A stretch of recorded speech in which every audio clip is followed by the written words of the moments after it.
पर टोले के टोले उमड़ आते थे। उनके वंदे मातरम के नारों से उनके खून में आने वाला 5 डिग्री का तूफान अंग्रेजी शासकों की जड़ों में तूफान ला देता था। तब लोग मर जाते थे, मिट जाते थे, फांसी चढ़ जाते थे, तो वो भी अपनी देशभक्ति साबित कर रहे होते थे, क्योंकि ये उस दौर के समय में देशभक्ति की कसौटी हुआ करती थी। उसके बाद 62, 65 और 71 के युद्धों में अपना सुहाग गंवा देने वाली औरत जब घर के हालात ऐसे हो जाया करते थे कि प्यार भी भरपूर गया, मांग का सिंदूर गया, नन्हे नन्हे हालों की लंगोटियां चली गई, छोटी छोटी बेटियों की चोटियां चली गई, बाप की कमाई गई, भाई की पढ़ाई गई, ऐसा एक विस्फोट हुआ कि पता ही नहीं चला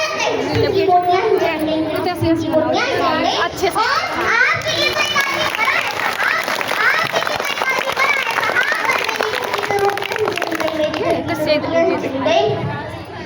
वाले हालात पैदा हो जाने के बावजूद भी एक माँ अपने बेटे को सरहद पर दुश्मनों की धज्जियां उड़ाने के लिए भेज दिया करती थी और उसे पत्र लिखाकर भेजा करती थी कि अम्मा ने खत लिखा है बड़े ही चाव से, कि अम्मा ने खत लिखा है बड़े ही चाव से, पुत्र मेरे तुम ना घबरा जाना, 1 इंच भी पीछे मत हटना, चाहे इंच कट जाना, चाहे इंच कट जाना। इस तरह पूरा परिवार अपनी देशभक्ति साबित कर रहा होता था। तब देश बलिदान मांगता था, तब देश लड़ जाने को कहता था, तब देश मर जाने को, मिट जाने को, फांसी चढ़ जाने को कहता था। परंतु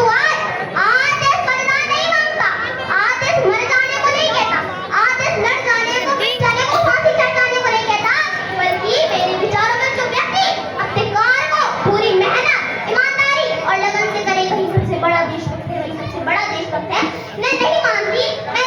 कि अपनी फेसबुक और व्हाट्सएप की टीवी को 3 रंग में रंगना ही देशभक्ति है। अगर आप कहेंगे कि साल 2 बार में हाथ में तिरंगा ले लेना देशभक्ति है, तो मैं पूछना चाहूंगी कि फुटपाथ पर रहने वाला वो बच्चा ट्रैफिक की छांव में दंगे में हाथ में तिरंगा लिए बेच रहा होता है, तो क्या आप इसे उसकी देशभक्ति कहेंगे? ये उसकी देशभक्ति नहीं, ये उसकी पेट की भूख की शक्ति है जो उसे ऐसा करने पर मजबूर कर रही होगी, क्योंकि ना वो मस्जिद को जानते हैं, ना वो सिवालों को जानते हैं, ना वो मस्जिद को जानते हैं, ना वो सिवालों को जानते हैं, जो पेट के भूखे होते हैं, ना वो केवल भोजन करने वालों को जानते हैं, भोजन करने वालों को जानते हैं।